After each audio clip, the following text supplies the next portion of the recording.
నామంలో చేరువచ్చిన అందరికీ వందనాలు. దేవుని యొక్క మహాకృపను బట్టి మనందరం మనం దేవుడిని ఆరాధించడానికి, స్తుతించడానికి దేవుడు మనకు ఒక మంచి సమయాన్ని ఇచ్చి ఉన్నారు. ఈ ఉదయకాల సమయంలో దేవుడిని మనం ఏ విధంగా ఆరాధించాలి అనే విషయాల గురించి మనం ధ్యానం చేసుకుందాం. జకర్యా గ్రంథం 3వ అధ్యాయము 3-4 వచనాలు తీసిన చదవండి. జకర్యా గ్రంథం. యెహోషువ మలిన వస్త్రములు ధరించిన వాడై దూత సముఖములో నిలవబడి ఉండగా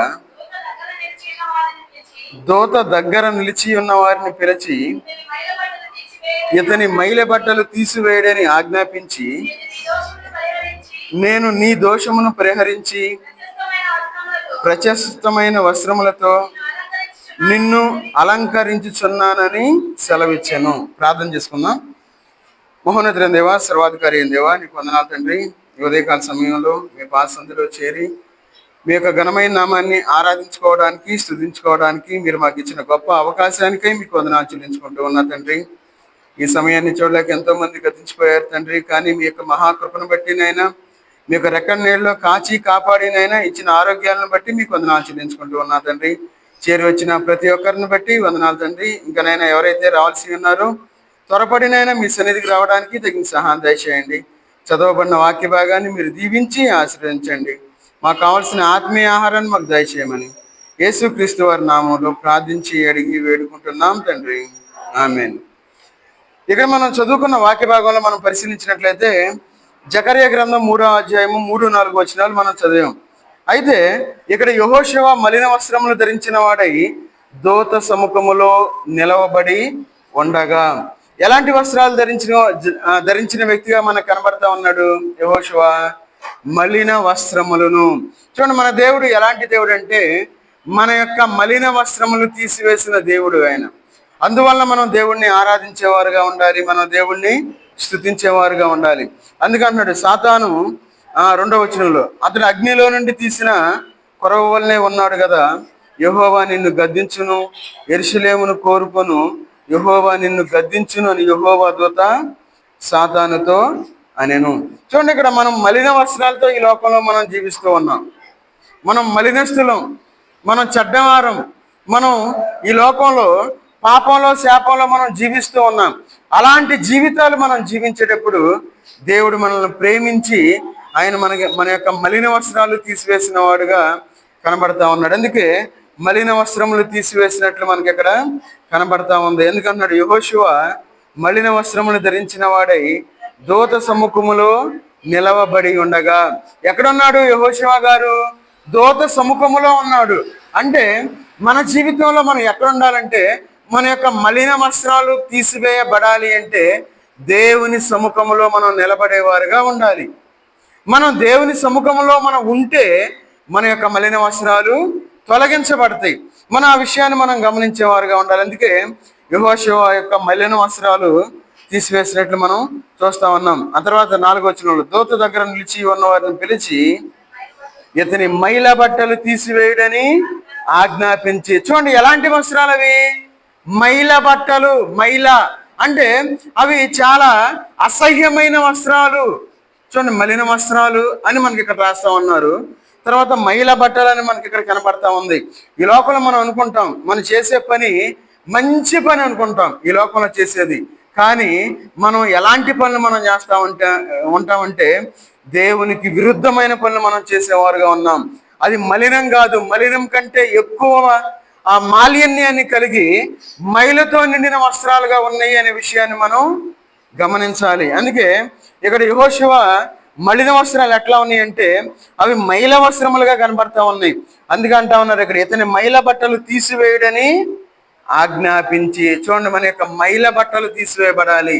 మైలతో నిండిన వస్త్రాలు మనం ధరించిన వారుగా ఉన్నాం. మనం ఈ లోకంలో అలాంటి జీవితాన్ని మనం జీవించేటప్పుడు దేవుడు మనల్ని ప్రేమించి ఆయన సన్నిధిలోనికి మనల్ని తీసుకొని వచ్చి ఆయన మన యొక్క వస్త్రాలు తీసివేయుడి అని దేవుడు సెలవిచ్చేవాడుగా ఉన్నాడు. మన యొక్క మలినమైన వస్త్రాలు తీసివేసేవాడుగా ఉన్నాడు.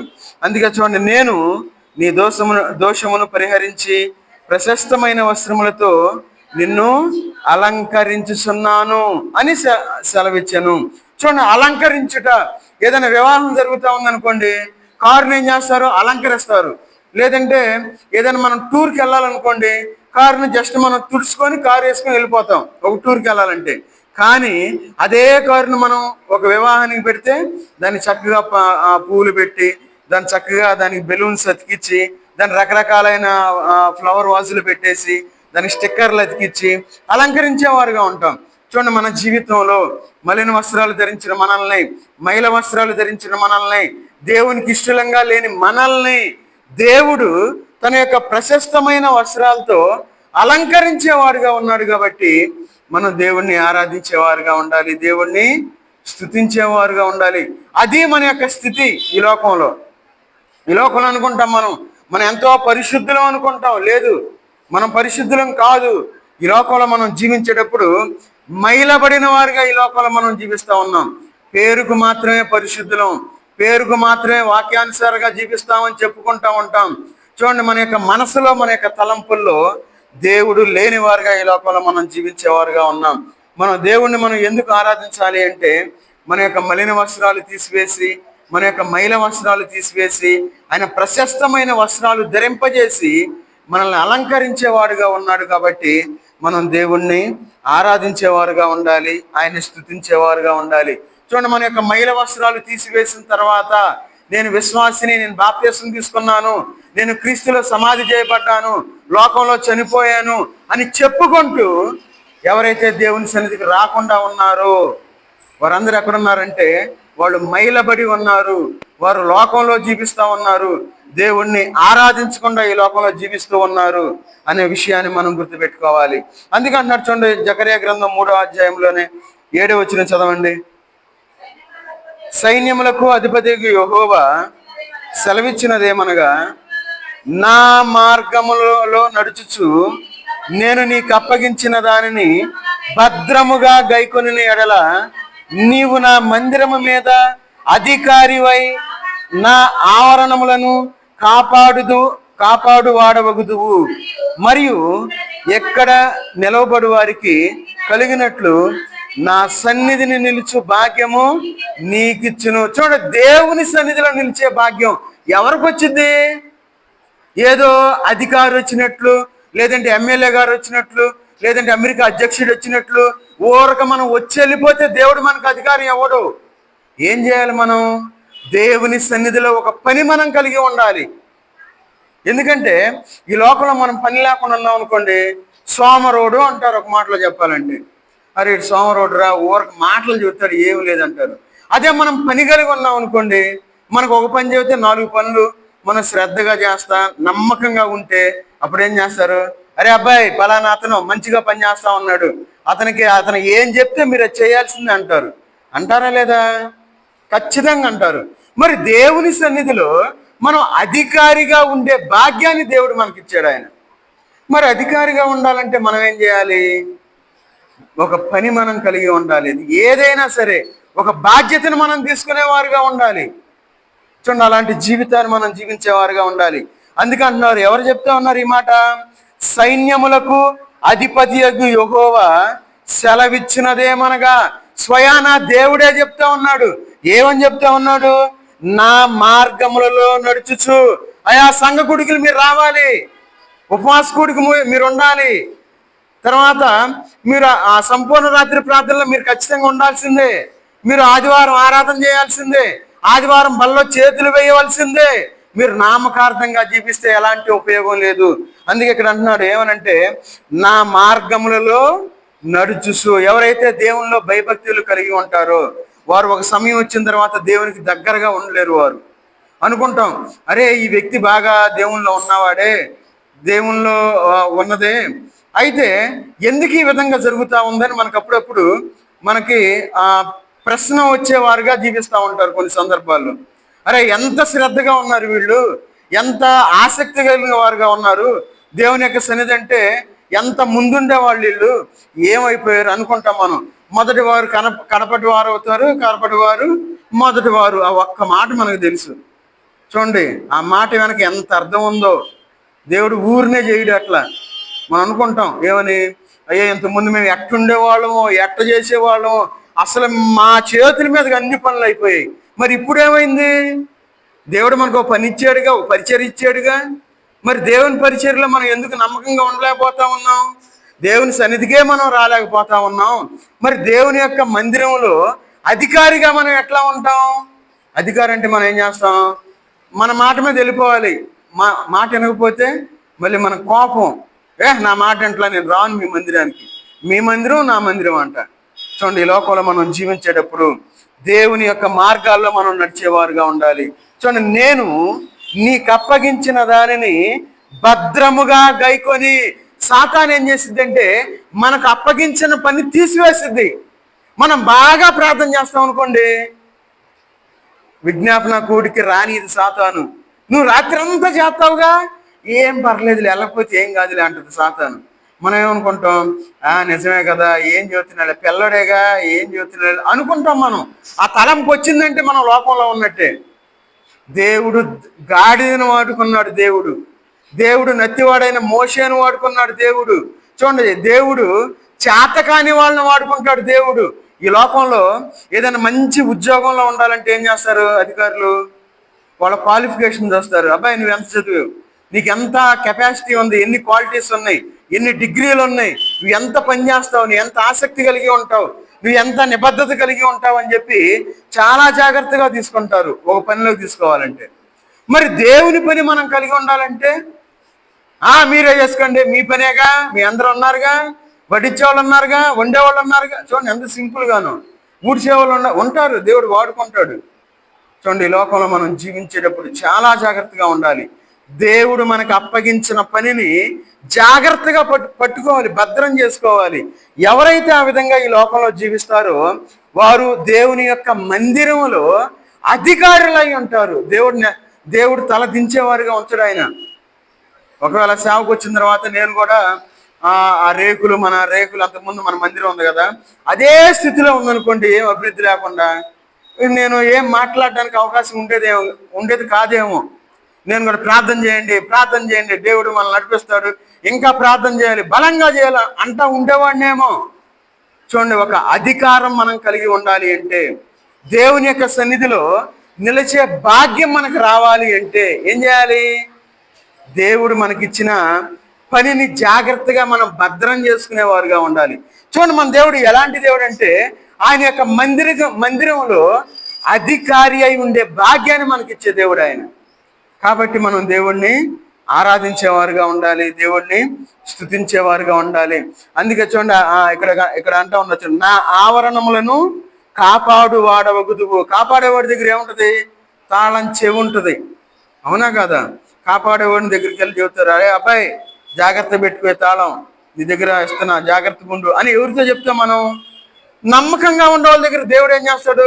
పరలోక రాజ్యపు తాళపు చెవులు ఇస్తానంటా ఉన్నాడు. ఎవరికి ఇస్తాడు? నమ్మకంగా ఉండే వాళ్ళకి వేస్తారు. చిన్ని వాటికి మనం తొందరపడేవారుగా, మాట్లాడేవారుగా, లేదంటే అలిగేవారుగా, ఒకళ్ళ మొహం చూసి ఇంకో మొహంలో చేదరించేవారుగా, వాళ్ళ మీద కోపంతో మనం దేవుని సన్నిధికి రానివారుగా, ఇవన్నీ మనం కలిగి ఉన్నాం అనుకోండి, ఎట్లా అవుతాం? మన అధికారులను ఎట్లా అవుతాం? దేవుని యొక్క సన్నిధిలో నిలచే భాగ్యాన్ని ఎట్లా మనం కలిగి ఉంటాం? మనం దేవుణ్ణి మనం ఎందుకు ఆరాధించాలి అంటే, ఆయన మందిరం మీద అధికారి ఉండే భాగ్యాన్ని మనకి ఇచ్చాడు. తర్వాత మందిరాన్ని కాపాడే బాధ్యత కూడా మనకే ఇచ్చింది. అందరికీ, సేవకుడు ఒక్కడికే కాదు. సేవకుడు అంటే మీరందరూ చేసే ప్రార్థన వల్లనే సేవకుడు ముందుకు వచ్చేది. సేవకుడు ఒక్కడే ఏం చేయలేడు. చూడండి, అందరి ప్రార్థన వలన, అందరి సహాయ సహకారాల వలన మందిరం అభివృద్ధి చెందేదిగా ఉంటుంది. అట్లా కాకుండా ప్రార్థన చేయకుండా ఉన్నారనుకోండి, మనం అభివృద్ధిని మనం చూడలేము. కాబట్టి దేవుని యొక్క సన్నిధిలో ఎందుకంటా ఉన్నాడు, నా సన్నిధిని నిలిచు భాగ్యము నీకిత్తును. చూడండి, దేవుడు అంటే నీకు ఐశ్వర్యాన్ని ఇస్తానంటలా, నీకు ఆస్తిపాస్తుల్ని ఇస్తానంటలా, ఆయన సన్నిధిలో నిలిచే భాగ్యాన్ని దేవుడు ఇస్తా అన్నాడు. కాబట్టి యొక్క ఉదయకాల సమయంలో అలాంటి భాగ్యాన్ని మనందరికి ఇచ్చాడు. చాలా మంది ఉన్నారు, వారు బాప్తిసం తీసుకున్నారు, వారు దేవుణ్ణి ఆరాధించలేరు, దేవుని యొక్క బలలో చేతులు వేయను లేరు. కాకపోతే ఏమనుకుంటారంటే, మేము దేవుణ్ణి పూజిస్తున్నాం కదా, మేము దేవుణ్ణి ఆరాధిస్తా ఉన్నాం కదా అని మభ్యభారత ఈ లోకంలో జీవించేవారుగా ఉన్నారు. కాబట్టి దేవుని యొక్క సన్నిధిలో నిలిచే భాగ్యాన్ని దేవుడు మనకి ఇచ్చి అన్నాడు. కాబట్టి మనం దేవుణ్ణి ఆరాధించేవారుగా ఉండాలి, దేవుణ్ణి స్తుతించేవారుగా ఉండాలి. మరి ఎందుకు మనం దేవుని యొక్క సన్నిధిలో ఉండటం వల్ల మనకు వచ్చే లాభం ఏంటంటే, దేవుడు మన కుటుంబాల మీదకి వచ్చే శాపాన్ని దేవుడు రానివ్వకుండా చేస్తాడు. శాపము అనేది మన కుటుంబాలు అనుభవించకూడదు. అందుకే చూడండి, జకర్యా గ్రంథం 5వ అధ్యాయము 3-4 వచనాలు చదవండి. 3-4 వచనాలు. అందుకతడు నాతో ఇట్లా, నేను ఇది భూమి అన్నంతటి మీదకి బయలు వెళ్ళు శాపమే. చాలు, తర్వాత కంటిన్యూ చేద్దాం.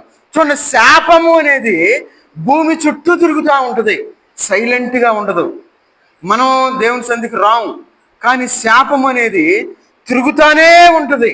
అందుకే ఇక్కడ మనం చూస్తా ఉన్నాం. ఇక్కడ ఏమంటా ఉన్నారు, ఇది భూమి అంతటి మీదకి బయలు వెళ్ళు శాపమే. తర్వాత దానికి ఒక ప్రక్కను వ్రాసి ఉన్న దానిని బట్టి దొంగిలు వారందరూ కొట్టివేయబడుదురు. చూడండి, దొంగిలించే వాళ్ళు ఎవరు? దేవుణ్ణి ఆరాధించే సమయాన్ని మనం దొంగతనం చేస్తా ఉన్నావేమో. దేవుణ్ణి మనం ఆరాధించకుండా, దేవుణ్ణి మనం స్తుతించకుండా, దేవుని సన్నిధికి మనం రాకుండా, దేవుని యొక్క సన్నిధిలో మనం సమయానికి దేవునికి కనపడకుండా దొంగలుగా ఉన్నావేమో. ఎంత దర్జా దొంగలం అంటే అంత దొంగలం మనం. దేవుని సన్నిధికి రాం. ఎందుకు రావాలి? చూడండి, వాళ్ళ గురించే చెబుతా ఉంది. ఎవరు దొంగలంటే, చదవండి. 2వ ప్రక్కను వ్రాసి ఉన్న దానిని బట్టి అప్రమాణికులందరూ కొట్టివేయబడుదురు. అనుకుంటాం ఈరోజు, అరే టైం 12 అవుతా ఉంది కదా, వచ్చే వారం 11 వెళ్ళిపోవాలి, లేదంటే 10 వెళ్ళిపోవాలి ప్రమాణం చేస్తాం. ఆ ప్రమాణం ఏమవుతుంది? అప్రమాణం అయిపోతా ఉంది. అందుకన్నాడు అప్రమాణికులందరూ. ఇద్దరి గురించే చెబుతా ఉన్నాడు. ఒకవైపు దొంగిలించే వాళ్ళు ఉన్నారు, రెండో వైపు అప్రమాణికులు కనబడతా ఉన్నారు. చూడండి, దేవుని యొక్క సమయాన్ని మనం దొంగిలిస్తా ఉన్నాం, దేవునికి ఇవ్వవలసిన దాన్ని మనం దొంగిలిస్తా ఉన్నాం. కాబట్టి మన యొక్క కుటుంబాల్లో శాపం కనపడతా ఉంది. ఆ తర్వాత, ఇదే సైన్యములకు అధిపతి యొక్క యెహోవా వాక్కు, నేనే దాన్ని బయలుదేర చేయుచున్నాను. అది దొంగల ఇండ్లలోను నా నామమును బట్టి అబద్ధ ప్రమాణము చేయు వారి ఇండ్లలోను ప్రవేశించి వారి ఇండ్లలో ఉండి వాటిని, వాటి దూలములను, రాళ్లను నాశనము చేయును. ఎవరు నాశనం చేసేది? శాపము. చూడండి, శాపాన్ని మన కుటుంబంలోనికి రాకుండా దేవుడు కాపాడుతూ ఉన్నాడు. కాబట్టి మనం దేవుణ్ణి ఆరాధించాలి, దేవుణ్ణి స్తుతించేవారుగా ఉండాలి. చూడండి, శాపం అంటే ఏదో కాదు, దేవునికి ఇవ్వవలసిన దాన్ని మనం బెగబట్టామనుకోండి శాపం. చాలా చూడండి, చాలా చెప్తా ఉన్నాడు, నేనే దాన్ని బయలుదేర చేసి ఉన్నాను. ఎవరో? దేవుడే శాపాన్ని పంపిస్తాడు మన కుటుంబాల్లోనికి. అందుకన్నాడు దొంగల ఇండ్లలోను. ఎవరు దొంగలు? దొంగతనాలు వాళ్ళ ఇంట్లోది వీళ్ళింట్లో తెచ్చుకునేది కాదు దొంగతనం అంటే. దేవుని సమయాన్ని, దేవునికి మనం ఇవ్వవలసిన దాన్ని, మన స్తుతిని మనం దొంగిలించేవారుగా ఉన్నాం. దేవునికి ఇవ్వవలసిన ఆరాధన మనం. కాబట్టి మనం దొంగలుగా మనం జీవించేవారుగా ఉన్నాం. చూడండి, ఎంత దర్జా దొంగలవో మనం, ఎంత విశ్వాసి దొంగలవో మనం, ఎంత అబద్ధ దొంగలవో మనం. చూడండి, ఈ లోకంలో మనం జీవించేటప్పుడు మనకు భయం రావాలి. అసలు భయం లేదు. మన హృదయం ఏమైందంటే కఠినమైపోయింది. ఎన్నిసార్లు మాట్లాడినా అంతే. ఒక రాయి దగ్గరికి వెళ్ళి ఎన్నిసార్లు మాట్లాడామనుకోండి, రాయి మాట వెంటదా? వీళ్ళు ఇంతే చెబుతారు, ఈయన ఇంతే చెబుతాడు, ఎప్పుడు ఇంతే గుద్దినట్టు చెబుతాడు అనుకుంటారు. అంతే, పగలదా రాయి. చూడండి, ఈ లోకంలో మనం జీవించేటప్పుడు దొంగల వలె మనం ఈ లోకంలో జీవించకూడదు, అబద్ధకుల వలె మనం ఈ లోకంలో జీవించకూడదు. చూడండి, ఎంత శాపం వస్తా ఉందో. అబద్ధ ప్రమాణం చేయు వారి ఇండ్లలోనూ ప్రవేశించి నేను అది చేస్తాను, ఇది చేస్తానని చెబుతాం. మన కష్టం వచ్చినప్పుడు, అంత బాగున్నప్పుడు, అరే అది చేస్తే కష్టం కదా, ఎంత అయిద్ది అనుకుంటా, ఏం వందలే వదిలేద్దాం. చాలా సింపుల్గా చెబుతారు. నేను మందిరానికి ఇది చేస్తానంటారు, తర్వాత మర్చిపోతారు. కొన్ని విషయాలు అనుభవంతో నాకు చాలా విషయాలు తెలుసు, కానీ వాటన్ని చెప్పడం మంచిది కాదనే ఉద్దేశంతో నేను చెప్పట్లా. చూడండి, ఈ లోకంలో మనం జీవించేటప్పుడు దేవునితో మనం ప్రమాణం చేసేవారుగా ఉండకూడదు. నువ్వు చెయ్యని ఎవరన్నారు? ఉదాహరణ, నేను పలానా మందిరాన్ని చేస్తాను మనసులో అనుకుంటాం, దేవుడు చూస్తాడు నాకు తెలియకపోవచ్చు. చెయ్యాలి అనుకుంటే మనం చేయాల్సిందే. అట్లా కాకుండా అది మనసులోని పెట్టుకొని మనం శాపానికి గురయ్యేవారుగా ఈ లోకంలో మనం జీవించకూడదు. అందుకంటా ఉన్నాడు, నేనే దాన్ని బయలుదేరా చేయుచున్నాను. చూడండి, మన జీవితంలో శాపానికి గురి కాకుండా దేవుడు మనల్ని కాపాడుతూ ఉన్నాడు. కాబట్టి మనం దేవుణ్ణి ఆరాధించేవారుగా ఉండాలి, దేవుణ్ణి స్తుతించేవారుగా ఉండాలి. చూడండి, శాపానికి వద్దు, దేవుడు మనల్ని ఇంకా కాపాడుతూ ఉన్నాడు. ఆ శాపం ఎలాంటిదంటే, చూడండి, వారి ఎండల్లో ఉండి, ఎక్కడుంటది శాపం? మన ఇంట్లో ఉంటది. వారి ఎండలో ఉండి వాటి దూలములను రాళ్లను నాశనము చేతును. చూడండి, ఎంత కఠినంగా మాట్లాడుతూ ఉన్నాడు దేవుడు. మరి మన జీవితాలు ఎట్లా ఉన్నాయి? మన కష్టం వచ్చినప్పుడు దేవుడు కనపడతాడు. మన సుఖం కలిగితే మనం దేవుని సన్నిధికి అస్సలు రాము. మనం ఎన్ని ప్లాన్లు చేసుకుంటామో, అటు వెళ్ళాలి, ఇటు వెళ్ళాలి, అడుపోవాలి, ఇటుపోవాలి, ఆ ఫంక్షన్ ఉంది, ఈ ఫంక్షన్ ఉంది, ఎప్పుడు ఆదివారమే, ఇంకెక్కడో కాదు. దేవునికి ఇవ్వవలసిన సమయాన్ని మనం దేవునికి ఖచ్చితంగా మనం ఇవ్వాల్సిందే. దొంగలుగా మనం ఈ లోకంలో మనం జీవించకూడదు. అందుకే చూడండి, మనం అలాంటి స్థితిలో మనం జీవిస్తూ ఉన్నప్పుడు దేవుడి శాపాన్ని మన ఇంటి మీదకి రాకుండా కాపాడే దేవుడుగా ఉన్నాడు. కాబట్టి మనం దేవుణ్ణి స్తుతించేవారుగా ఉండాలి, ఆయన్ని ఆరాధించేవారుగా ఉండాలి. చూడండి, మరి ఒక మాట మనం చూద్దాం. యెషయా గ్రంథం 52వ అధ్యాయము. యెషయా గ్రంథం 52వ అధ్యాయము 1వ వచనం తీసిన చదవండి. సియోను, లెమ్ము లెమ్ము, నీ బలము ధరించుకొనుము, పరిశుద్ధ పట్టణమైన యెరూషలేమా, నీ సుందర వస్త్రములను ధరించుకొనుము, ఇక మీదట సున్నతి పొందని వాడొకడైనను అపవిత్రుడొకడైనను నీ లోపలికి రాడు. చూడండి, మన దేవుడు ఎలాంటి దేవుడు అంటే, నీ బలము ధరించుకొనుము. బలాన్ని ధరింపజేసే దేవుడు మన దేవుడు. బలాన్ని ధరింపజేసే దేవుడు మన దేవుడు. మనకి నీరసంగా ఉందనుకోండి, ఏం చేస్తాం? హాస్పిటల్కి వెళ్ళి సెలైన్ పెట్టించుకుంటాం, 4-5 సెలైన్లు పెట్టించుకుంటాం. అప్పుడు కొంచెం మనకు హుషారు వచ్చింది, అవునా కదా? మరి ఈ లోకయాత్రలో మనం జీవించేటప్పుడు ఈ లోకం మనకి శాపం, ఈ లోకంలో మనం అంతా కష్టం అనుభవించాలి. ఈ లోకం అంతా ఎట్లా ఉంటుందంటే, సుఖం ఉండదు. ఈ లోకంలో మనం కష్టమే ఉండేది. మనం బ్రతికే దినాలు చాలా కొద్ది దినాలు. ఈ కొద్ది దినాల్లో దేవుడిచ్చే బలము అనే వస్త్రాన్ని మనం ధరించుకునేవారుగా ఉండాలి. మరి ఆ వస్త్రాన్ని మనం ఎందుకు ధరించుకోలేకపోతా ఉన్నాం? అందుకే అక్కడ అంటా ఉన్నాడు, సియోను, లెమ్ము లెమ్ము, నీ బలము ధరించుకొనుము. దేవుని యొక్క బలాన్ని మనకి ఇస్తా ఉన్నాడు కాబట్టి మనం దేవుణ్ణి ఆరాధించేవారుగా ఉండాలి. మరలా ఒక మాట అంటా ఉన్నాడు, ఏమని? నీ సుందర వస్త్రములు ధరించుకొనుము. చూడండి, చాలా మంది బాప్తిస్మం తీసుకోకుండా జీవిస్తూ ఉన్నారు. ఎవరైతే బాప్తిస్మం తీసుకొని ఉన్నారో వారు రక్షణ అనే సుందర వస్త్రాన్ని ధరింపజేసి ఉన్నాడు దేవుడు. చూడండి, రక్షణ అనేది ఒక సుందరమైన వస్త్రం. అది చూడండి, ఇక్కడ కూర్చున్న వాళ్ళు చాలా మంది ఎవరు తీసుకున్నారో తీసుకొని వాళ్ళకి తెలుసు. మరి ఎందుకు ఆ రక్షణ అనే వస్త్రాన్ని తీసుకోలేకుండా ఉన్నారు? సున్నతి లేని వారుగా దేవుని యొక్క సన్నిధికి వస్తూ ఉన్నారు. దేవుడు చాలా సింప్లిఫై చేశాడు. ఎంతమంది సున్నతి అంటే ఒక ఒక ఒక పద్ధతి ఉండేది, ఇట్లా చేయాలని చెప్పి ఒక క్రమాన్ని పెట్టాడు దేవుడు. అయితే దాన్ని సింప్లిఫై చేసి ఈ యొక్క రక్షణ అనే సున్నతి పొందండి, మీరు బాప్తిస్మం తీసుకోండి, మీరు ఆరాధించండి అని దేవుడు సెలవిస్తూ ఉంటే ఈ రక్షణ అనే సున్నతి ఎందుకు పొందలేకపోతా ఉన్నారు? దేవునికి ఎందుకు దగ్గరగా రాలేకపోతా ఉన్నాం? అందుకే ఇక్కడ అంటా ఉన్నాడు, చూడండి, ఇక్కడ ఏమంటా ఉన్నాడు? నీ సుందర వస్త్రములను ధరించుకొనుము. చూడండి, దేవుడు సుందరమైన వస్త్రాన్ని ఇచ్చిన వాడుగా ఉన్నాడు. కాబట్టి రక్షణ అనే సుందరమైన వస్త్రాన్ని దేవుడు మనకి ధరింపజేసిన వాడుగా ఉన్నాడు. కాబట్టి మనం దేవుణ్ణి ఆరాధించేవారుగా ఉండాలి, దేవుని స్తుతించేవారుగా ఉండాలి. తర్వాత దేవుని యొక్క బలాన్ని మనకి ఇచ్చి ఉన్నాడు కాబట్టి మనం దేవుణ్ణి ఆరాధించేవారుగా ఉండాలి, దేవుణ్ణి మనం స్తుతించేవారుగా ఉండాలి. చూడండి, ఈ లోకంలో మనం జీవించేటప్పుడు అందుకే అంటున్నాడు, 2వ వచనం చదవండి.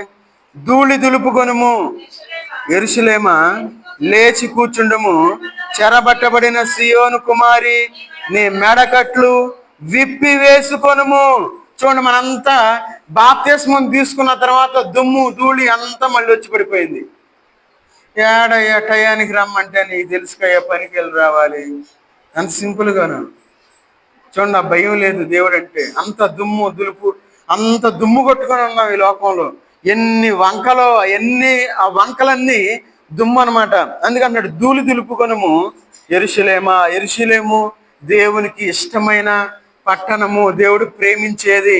దేవుడు మనల్ని ప్రేమిస్తా ఉన్నాడు కాబట్టి యెరూషలేముతో పోలుస్తూ ఎట్లా చెప్తా ఉన్నాడు, ఏమనంటే ధూళి దులుపుకొనుము యెరూషలేమా, లేచి కూర్చుండము చెరబట్టబడిన సీయోను కుమారి. చూడండి, మన దేవుడు ఎంత గొప్ప దేవుడు. మనం పడిపోయినా మరలా మనం దేవుని సన్నిధికి వచ్చే భాగ్యాన్ని దేవుడు మనకి ఇచ్చి ఉన్నాడు. చూడండి, మనం ఒకవేళ కొన్ని వారాలు మనం దేవుని సన్నిధికి రాకుండా ఆగిపోయి ఉంటామేమో, కొన్ని వారాలు యొక్క బలలో చేతులు వేయకుండా ఆగిపోయేమేమో. అయ్యా నువ్వు భలే చెబుతున్నా, వాళ్ళు వారానికి నెలకు ఒకసారి వేస్తారయ్యా, ఒక సంవత్సరానికి ఒకసారి వేస్తారయ్యా, నేను నెలకు వచ్చి ఒకసారి. మనకు ఉందిగా, అవకాశం ఉందిగా. మనం లోకానుసారంగా వెళ్లకుండా వాక్యానుసారం వెళ్తా ఉన్నాగా. వారానికి ఒకసారి దేవుని యొక్క ఆహారం తీసుకుంటే తప్పేంది? ఆ బలం మనకు వద్దా? ఆత్మీయమైన బలాన్ని మనం పొందుకోవద్దా? మన ఇంట్లో ఉన్న సమస్యలు మనం పోగొట్టుకోవద్దా? వారం నెల దాకా మనం వెయిట్ చేయాలా? అది కూడా గ్రహించలేని స్థితిలో మనం జీవిస్తా ఉన్నాం. అంటారు అయ్యో పెద్ద పెద్దోళ్ళు మనకు వద్దు. యేసుక్రీస్తు వారు మనకి పెద్ద కాబట్టి ఆ పెద్ద చెప్పిన మాట మనం వినాలి. కాబట్టి ఈ లోకంలో మనం జీవించేటప్పుడు ఆయన మనల్ని కూర్చుండబెట్టిన దేవుడిగా ఉన్నాడు. చూడండి, దుమ్ము ధూళి మనం కలిగి ఉన్నప్పుడు, శాపంతో ఉన్నప్పుడు, పాపంతో ఉన్నప్పుడు దేవుడు మనల్ని నిలబెట్టిన వాడుగా ఉన్నాడు. కాబట్టి ఆయన మనం ఆరాధించేవారుగా ఉండాలి, ఆయన స్తుతించేవారుగా ఉండాలి. చూడండి, 61 యెషయా గ్రంథం 61 అధ్యాయము 10వ వచనం చదవండి. 61:10. శృంగారమైన పాగా ధరించుకునిన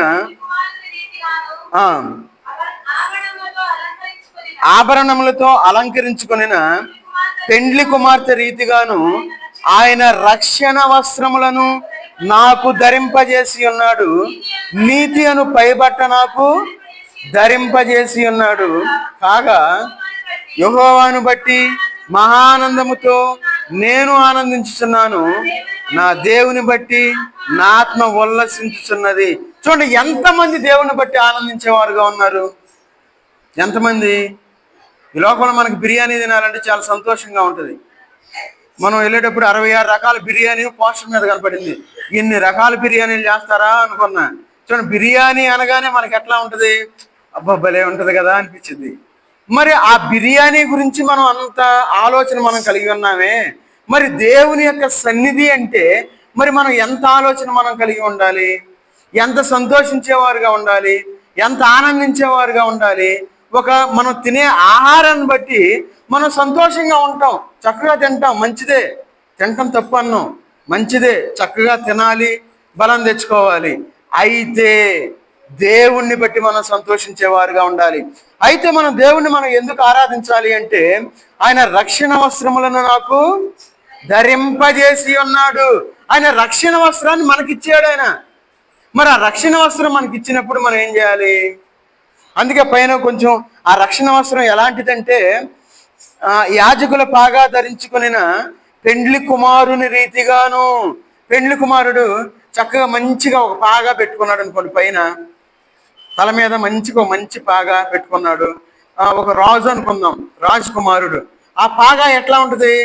బంగారంతో తయారు చేసింది, లేదంటే వజ్రాలతో తయారు చేసింది అయి ఉంటుంది. ఫస్ట్ అది పెట్టుకున్నప్పుడు చాలా చూడటానికి అందంగా కనపడుద్ది. అరే రాజుగారి కుమారుడు ఎంత మంచిది పెట్టుకున్నాడో అనుకుంటాం చూడగానే, అవునా? అయితే ఇక్కడ ఇంకో మాట అంటున్నాడు, ఆభరణములతో అలంకరించుకునిన పెండ్లి కుమార్తె రీతిగాను. పెళ్ళప్పుడు పెళ్లి కుమార్తెలు చాలా వడ్రానం పెట్టుకుంటారు, అన్ని రకరకాలు చేసుకుంటారు. చిన్నప్పుడు నాకు తెలియక అనుకునేవాడిని, ఆయన చాలా మంది పిచ్చి చేసుకుంటారుగా. నేను నిజంగా నేను బంగారమేనే అనుకునేవాడిని కాదా, తర్వాత తెలిసేది వాటిలో 1-2 బంగారం, మిగతా అన్ని పిచ్చి అని. చూడండి, ఆ అలంకరించుకున్నప్పుడు ఆ పెండ్లి కుమార్తె మనకి ఎట్లా కనపడుద్ది? చక్కగా నీట్గా చూడటానికి అందంగా కనపడుద్ది. చూడండి, మన యొక్క రక్షణ వస్త్రము అనేది ఆ విధంగా ఉన్నది అనే విషయాన్ని మనం గుర్తుపెట్టుకోవాలి. మరి అంత అందమైన రక్షణ వస్త్రాన్ని మరి ధరింపజేసాడు దేవుడు కదా. మరి ఆయన యందు మనం భయభక్తులు కలిగి ఉండాలి, ఆయన్ని ఆరాధించాలి, ఆయన్ని పూజించాలి. మరి ఆయన్ని ఆరాధిస్తున్నామా? ఆయన ఆరాధించడం, ఆయన స్తుతించడం అంటే ఆయన మాట చొప్పున ఈ లోకంలో మనం జీవించాలి. ఈ లోకానుసారంగా మనం జీవించి ఎంత ప్రార్థన చేసినా, ఎంత బైబిల్ చదివినా ఈ లోకంలో మనం నేను పెద్ద ఆత్మీయునన్న ఉపయోగం లేదు. వాక్యానుసారంగా మనం జీవించేవారుగా ఉండాలి. సమయానికి మనం దేవుని సన్నిధిలో ఉండేవారుగా ఉండాలి. దేవుని సన్నిధిలో మనం అభివృద్ధి చెందేవారుగా ఉండాలి. నేను ప్రార్థనకు రాను, నేను ఉండను, ఎవరి మీద కలిగేది నువ్వు?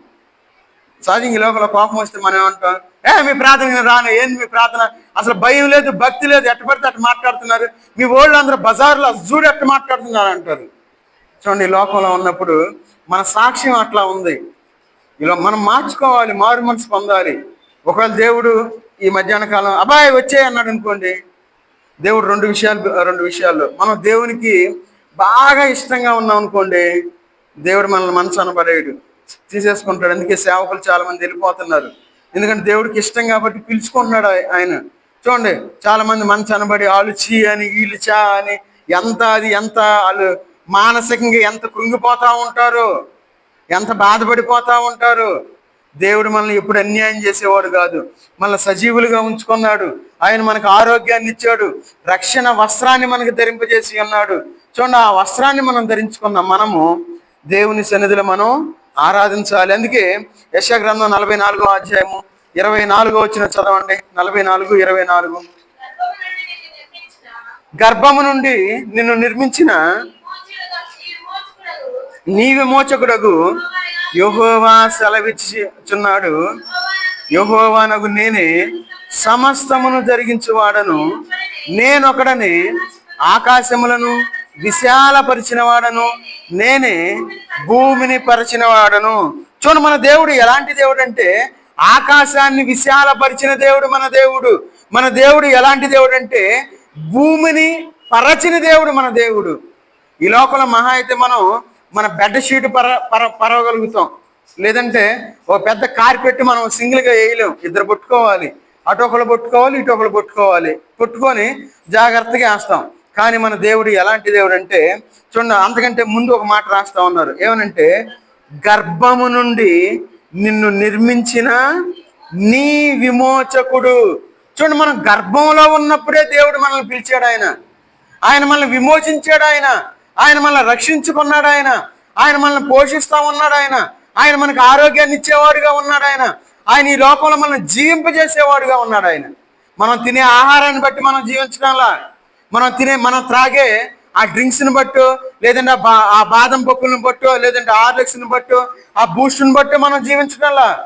దేవుడు సెలవిచ్చి ఉన్నాడు, గర్భంలో నిన్ను విమోచించాను, నువ్వు ఇంకా బ్రతకాలి, నా పనిలో నువ్వు ఉండాలి, నీ ఇష్టానుసారంగా నువ్వు జీవిస్తా ఉన్నావు, దేవుడికి ఇచ్చిన తలాంతుని భూమిలో కప్పి పెడతా ఉన్నావు, నువ్వు జాగ్రత్తగా ఉండు, నేనే నిన్ను విమోచించి ఉన్నాను, నీ విమోచకుడు నేనే అని చెప్పి దేవుడు సెలవిస్తా ఉన్నాడు. అందుకే మనం దేవుణ్ణి ఎందుకు ఆరాధించాలి అంటే గర్భము నుండి మనల్ని నిర్మించిన దేవుడు, మనల్ని విమోచించిన దేవుడు కాబట్టి మనం దేవుణ్ణి ఆరాధించేవారుగా ఉండాలి, దేవుణ్ణి స్తుతించేవారుగా ఉండాలి. చూడండి, ఆయన ఆకాశాన్ని విశాలపరిచిన దేవుడు, ఆయన భూమిని పరచిన దేవుడిగా ఉన్నాడు. చూడండి, ఎంత గొప్ప దేవుడో మన దేవుడు.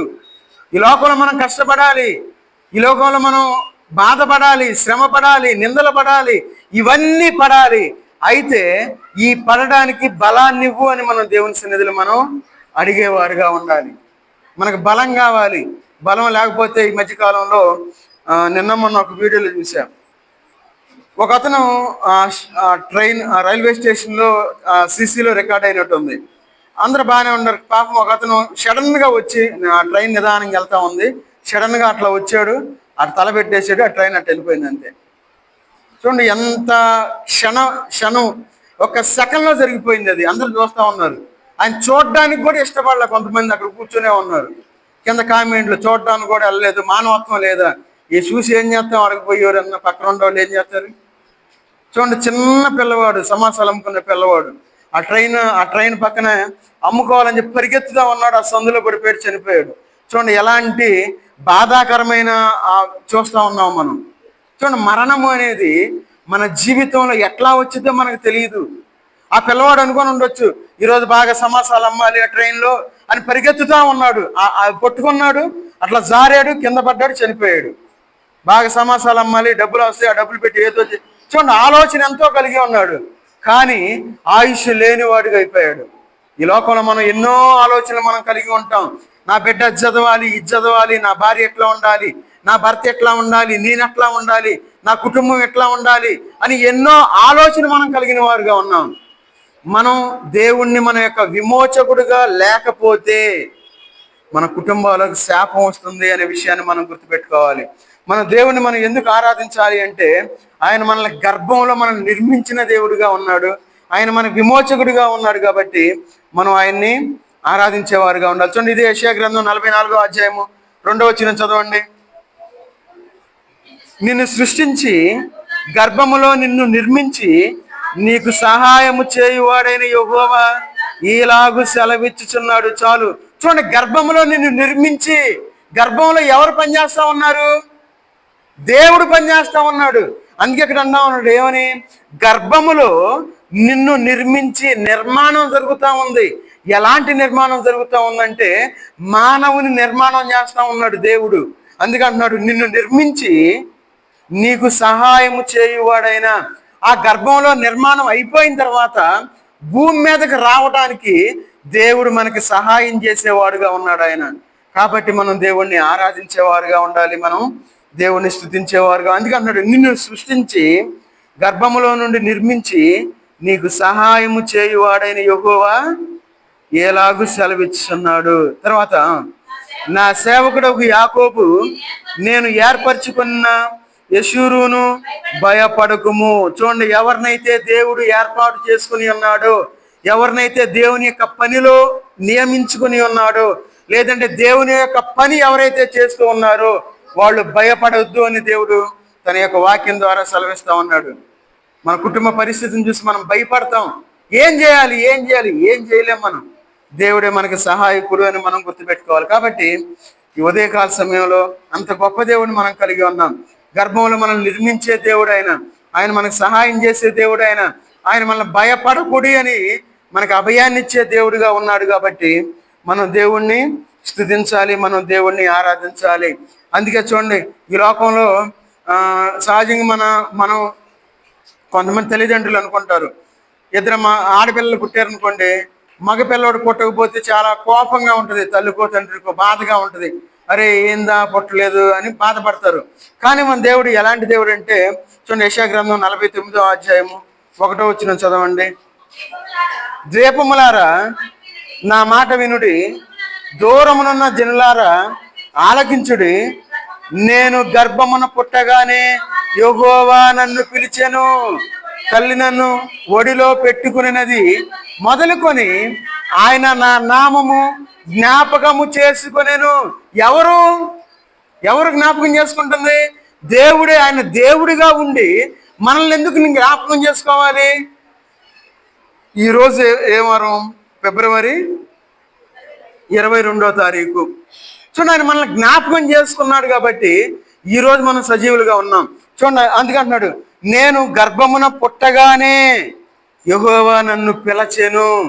చూడండి, పుట్టగానే ఆయన మనల్ని పిలుచుకున్న దేవుడు ఆయన మనం రూపించబడక ముందే మన గురించి ఆయన ఆలోచన కలిగిన దేవుడు ఆయన. ఈ లోకంలో మన బిడ్డ పుట్టిన తర్వాత వాడు పెద్ద అవ్వాలి, వాడు చదవాలి, వాడు కొంచెంసేపు ఏమంటాడు, డాక్టర్ని అవుతాను అంటాడు, లేదంటే లాయర్ని అవుతాను అంటాడు, కొంచెంసేపు ఇంజనీర్ అంటాడు, ఇంకొకళ్ళు నుంచి ఇంకోటి చెప్పారనుకోండి, నేను ఇంకా అదవుతాను ఇదవుతాను అంటారు, వాళ్ళు మారిపోతూ ఉంటారు. కానీ మన దేవుడు, మనం పుట్టగానే మన దేవుడు మనల్ని పిలిచిన దేవుడుగా ఉన్నాడు. కాబట్టి మనం దేవుణ్ణి ఆరాధించేవారుగా ఉండాలి, దేవుణ్ణి స్తుతించేవారుగా. అందుకే అన్నాడు, తల్లి నన్ను ఒడిలో పెట్టుకునేది మొదలుకొని ఆయన నా నామము జ్ఞాపకము చేసుకునేను. ఎందుకు చేసుకోవాలి ఆయన మన నామాన్ని? మనం ఏమన్నా దేవుడు మాట చొప్పున మనం ఏమన్నా జీవిస్తా ఉన్నాం ఈ లోకంలో? ఆయన వాక్యానుసారంగా ఈ లోకంలో జీవించేవారుగా ఉన్నామా? ఒకసారి మనం ఆలోచించుకుందాం. నా బ్రతికి ఎట్లా ఉంది, నా జీవితం ఎట్లా ఉంది? మన చూపులోనే అర్థమైంది. కొన్నిసార్లు మన చూపుని బట్టి మనం చెప్పొచ్చు ఏ విధంగా మనం చూస్తా ఉన్నాం. చూడండి, మన నడవడికని బట్టి మనం చెప్పొచ్చు, మనం మాట్లాడే మాట తీరుని బట్టి మనం చెప్పొచ్చు. చూడండి, ఈ లోకంలో మనం జీవించేటప్పుడు చాలా జాగ్రత్తగా ఉండాలి. తల్లి ఒడిలో పెట్టుకున్నప్పుడే ఆయన మన యొక్క నామాన్ని పిలిచిన దేవుడుగా ఉన్నాడు, జ్ఞాపకం చేసుకున్న దేవుడుగా ఉన్నాడు. ఎందుకంటాడు చూడండి అక్కడ, తల్లి నన్ను ఒడిలో పెట్టుకున్నది మొదలుకొని ఆయన నా నామము జ్ఞాపకము చేసుకునేను. చూడండి ఎంత మంచి దేవుణ్ణి మనం కలిగి ఉన్నాము. ఆయన మనల్ని జ్ఞాపకం చేసుకునే దేవుడు ఆయన. మనం కష్టంలో ఉంటే ఎవరు మనల్ని జ్ఞాపకం చేసుకోరు, మనం బాధలో ఉంటే ఎవరు మనల్ని జ్ఞాపకం చేసుకోరు. మనం బాగా సంతోషంగా, మనం బాగా ఒక స్థితిలో ఉన్నప్పుడు, బాగా డబ్బు సంపాదిస్తా ఉన్నప్పుడు అప్పుడు మన చుట్టూ తిరుగుతారు. ఒకవేళ నేను అనుభవంతో, చాలా అనుభవంలో ఉండాలి దేవుడు. ఒక మనిషి 100 సంవత్సరాల అనుభవం ఎట్లయితే వేస్తాడో దేవుడు అనుభవంలో కూడా చాలా అనుభవాలు దేవుని కృపను బట్టి నేను అనుభవించా. అయితే చాలా తేలిగ్గా మాట్లాడతారు. ఎంత తేలిగ్గా మాట్లాడతారంటే, ఏం పని చేసుకోవట్లేదా అంటారు, అంతే.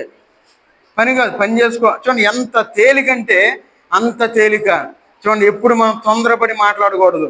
దేవుని సేవకులు అంటే మనకి చాలా చీప్గా చూస్తాం, చాలా తేలిగ్గా మాట్లాడతాం. చాలా జాగ్రత్తగా ఉండాలి. దేవుడు ఆయన పిలుచుకున్నాడు కాబట్టి, ఎంతోమంది ఎన్నో డిగ్రీలు చేసిన వాళ్ళు ఉన్నారు, ఎంతోమంది ఎంతో జ్ఞానాన్ని సంపాదించిన వాళ్ళు ఉన్నారు, కానీ దేవుడు నిలబెట్టుకోలేదే. అయ్యా నీకే నువ్వు భలే చెప్తున్నావు అయ్యా, మీ నాన్న చేశాడు, మీ నాన్న చేసిన తర్వాత నీకు వచ్చింది, మీ అంతా ఇదే కదా అనుకుంటారు. వచ్చే ఆలోచన అది కాదు.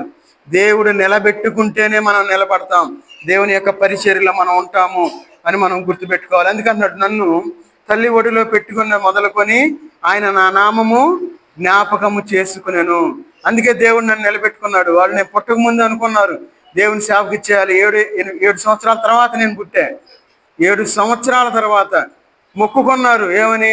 అయ్యా ఒక బిడ్డ పుడితే నీకే ఇచ్చేస్తానని. అసలు పుట్టగానే దేవుని సన్నిధిలో వదిలేయాల్సిందే, కానీ వదిలేయలే. ఎందుకో మరి, ఎందుకంటే ఎవరు చూస్తున్నారు, ఇప్పుడు అంతా కార్పొరేట్ అయిపోయింది దేవుని సేవ అంటే. ఆదివారం ఆ కాసేపు చేత అయిపోయింది అనుకుంటున్నారు. చూడండి దేవుని మందిరంలో ఎవరు కనపట్ల. ఈ లోకంలో మనం జీవించేటప్పుడు దేవుని యొక్క సన్నిధిలో మనం ఉండేవారుగా ఉండాలి. సరే, మనం దేవుడు మనల్ని జ్ఞాపకం చేసే దేవుడుగా చేసుకునే దేవుడుగా ఉన్నాడు. ఆయన మనల్ని సహాయపడే దేవుడుగా ఉన్నాడు. తల్లి గర్భంలో మనకి ఆయన మనల్ని పుట్టించిన దేవుడుగా ఉన్నాడు. కాబట్టి మనం దేవుణ్ణి ఆరాధించేవారుగా ఉండాలి, ఆయన్ని మనం స్తుతించేవారుగా ఉండాలి. ఇంకా 2 వచనాలు చూపించి 2 మాటలు చెప్పి నేను ముగిస్తాను. చూడండి 71వ కీర్తన. ఈరోజు మనం దావీదు గారి దగ్గరికి వెళ్ళలేదు కదా. మనం సహజంగా ఆరాధన అంటే మనం ఎక్కువ అక్కడే చెప్పుకుంటాం. 71వ కీర్తన 6వ వచనం చదవండి. గర్భవాసినైనది మొదలుకొని నీవే నాకు ప్రాపకుడవై ఉంటివి, తల్లి గర్భము నుండి నన్ను ఉద్భవింపజేసిన వాడవు నీవే, నిన్ను గూర్చి నేను నిత్యము స్తుతిగానము చేయుదును. చూడండి, గర్భవాసినైనది మొదలుకొని నీవే నాకు ప్రాపకుడవై ఉంటివి. ప్రాపకుడు అంటే సహాయకుడు అని అర్థం. ప్రాపకుడు. చూడండి, మనం తల్లి గర్భంలో ఉన్నది మొదలుకొని ఎప్పటి వరకు దేవుడు మనకి సహాయం చేసేవాడుగా ఉన్నాడు. కాబట్టి మనం దేవుణ్ణి స్తుతించాలి, దేవుణ్ణి ఆరాధించేవారుగా ఉండాలి. చూడండి, తల్లి గర్భం కాదు, మనం పుట్టక ముందే మనల్ని పిలుచుకున్న దేవుడు ఆయన. చూడండి, ఆ మాట మనం చూసుకుని మనం ముగించుకుందాం. ఇర్మియా గ్రంథం 1వ అధ్యాయము, ఇర్మియా గ్రంథం 1వ అధ్యాయము 4-5 వచనాలు చదవండి. ఆ మాట చూసుకుని ఇలాగ సెలవిచ్చెను, గర్భములో నేను నిన్ను రూపింపక మునిపే నిన్నెరిగి తిని, నీవు గర్భము నుండి బయలుపడక మునిపే నేను నిన్ను ప్రతిష్ఠించి తిని, జనములకు ప్రవర్తగా నిన్ను నియమించి తిని. చూడండి, దేవుని యొక్క సంకల్పం, దేవుని యొక్క ప్రణాళిక, దేవుని యొక్క ఉద్దేశం ఎట్లా ఉంటుందంటే, మనం గర్భంలోనికి రాకముందే ఉంటుంది ఆయనకి. చూడండి, ఆయన యొక్క ఆలోచన చూడండి, ఎంత ఆలోచన కలిగి ఉన్న దేవుడుగా ఉన్నాడు. అందుకే ఇక్కడ అంటా ఉన్నాడు, ఏమని? యెహోవా వాక్కు నాకు ప్రత్యక్షమై ఏలాగు సెలవిచ్చెను. దేవుడు చెప్తా ఉన్నాడు, ఏమని? గర్భములో నేను నిన్ను రూపింపక మునిపే నిన్నెరిగి తిని. అయ్యా, నువ్వు గర్భంలో పడక ముందే నువ్వు నాకు తెలుసు. చూడండి, ఎంత ప్రేమిస్తా ఉన్నాడు మనల్ని దేవుడు. గర్భంలో పడక ముందే ప్రేమించే దేవుణ్ణి మనం కలిగి ఉన్నాం. అంత గొప్ప దేవుణ్ణి మనం కలిగి ఉన్నాం. కాబట్టి మనం నోరు తెరిచి మనం దేవుణ్ణి ఆరాధించాలి. అయ్యా, నేను తప్పు చేశాను, అయ్యా నేను దొంగగా ఉన్నాను, అయ్యా నేను శాపాన్ని కలిగి ఉన్నానేమో, అయ్యా ఇప్పటి వరకు నన్ను కాపాడుతా ఉన్నావు, నన్ను క్షమించు, ఇక నుండైనా నీ సమయాన్ని నేను దొంగిలించను నీకు ఇవ్వవలసిన దాన్ని నేను దొంగిలించను, ప్రమాణం చేస్తా ఉన్నాను, అప్రమాణికుడిగా ఈ లోకంలో నేను జీవించను అని మనం ఒక తీర్మానం తీసుకోవాలి. ఎందుకంటే వాక్యం సెలవిస్తూ ఉంది, స్వయాన దేవుడే చెప్తా ఉన్నాడు. కాబట్టి మనం ఎంతో భయాన్ని కలిగి ఈ లోకంలో మనం జీవించాలి. అందుకంటున్నాడు, గర్భములో నిన్ను రూపింపక మునిపే నిన్ను ఎరిగి తిని, నీవు గర్భము నుండి బయటపడక మునిపే నేను నిన్ను ప్రతిష్ఠించి తిని. ఎవరయ్యా నిన్ను ప్రతిష్ఠించింది అంటారు కొంతమంది. నీకు ఏ డిగ్రీ ఉందయ్యా నువ్వు వాక్యం చెబుతున్నావు అంటారు కొంతమంది. నీకు ఏం తెలుసయ్యా నువ్వు వాక్యం. చూడండి, ఈ లోకంలో అనే మాటలై దేవుడు చూడండి, నువ్వు గర్భంలో ఉన్నప్పుడే నేను ప్రతిష్ఠించుకున్నాను, నువ్వు నా బిడ్డవి, నువ్వు నా సేవకుడివి, నువ్వు నా ప్రవర్తవి అని దేవుడు సెలవిస్తా ఉన్నాడు. చూడండి, లోకం ఏం చేయలేరు. లోకం ఏం చేస్తారంటే ఏళ్ళు చూపిస్తాడు. ఏమని? నువ్వు ఎట్లా అంటాడు, నువ్వు అట్లా అంటాడు, నువ్వు అది చేస్తున్నావు, ఇది చేస్తున్నావు అని మన వైపు ఏళ్ళు చూపించేవారుగా ఉంటారు ఈ లోకంలో.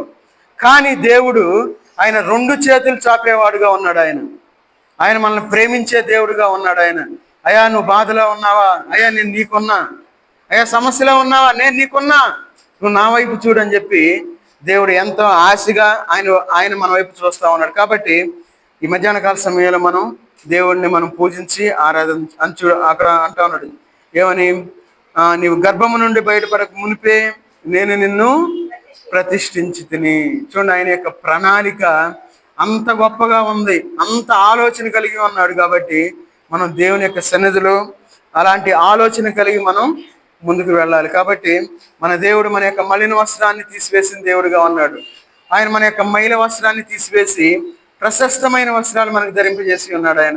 ఆయన రక్షణ వస్త్రాన్ని మనకు ధరింపజేసి ఉన్నాడు. ఆయన మనల్ని శాపం నుండి విమోచించిన దేవుడిగా ఉన్నాడు. ఆయన మందిరంలో మనం నిలిచే భాగ్యాన్ని మనకి ఇచ్చిన దేవుడిగా ఉన్నాడు. ఆయన మందిరంలో మనం అధికారులుగా ఉండే భాగ్యాన్ని మనకు దేవుడు ఇచ్చాడు. అయితే మనం దాన్ని ఉపయోగించుకోలేకపోతా ఉన్నాం. దేవుని పనిలో ఉండాలి, మనకు దులుపుకొని వెళ్ళిపోకూడదు. ఎప్పుడు కూడా మనం ఏం పని చేయాలి, దేవుడు మనకు అవకాశం ఇచ్చాడు కదా. ఇంతకు ముందే తెలియదు, ఏదో మనం అఫీషియల్గా వచ్చి వెళ్ళిపోయే వాళ్ళం. దేవుని యొక్క పనిలో మనం పాలిభాగస్సులు అవ్వటానికి దేవుడు ఎంతో ద్వారాన్ని తెరిచాడు. మనకి అవకాశాన్ని దేవుడు మనకి ఇచ్చాడు. కాబట్టి మనం ఏ పరిచర్యలో ముందుకెళ్ళాలి, ఎట్లా మనం ఉండాలి అనే ఆలోచన కలిగి దేవుడిని మనం ఆరాధించేవారుగా ఉండాలి. ఆయన మనకి బలము అనే వస్త్రాన్ని ధరింపజేసే దేవుడిగా ఉన్నాడు.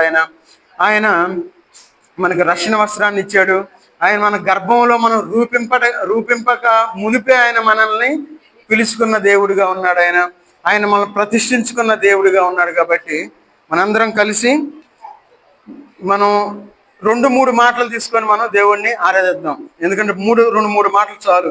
అయ్యా నువ్వు గొప్ప దేవుడిగా ఉన్నావు అని చెప్పి 2 మాటలు తీసుకొని ఆమేన్ అని చాలు. అనంతరం కళ్ళు మూసుకొని దేవునికి ఆరాధన చేద్దాం.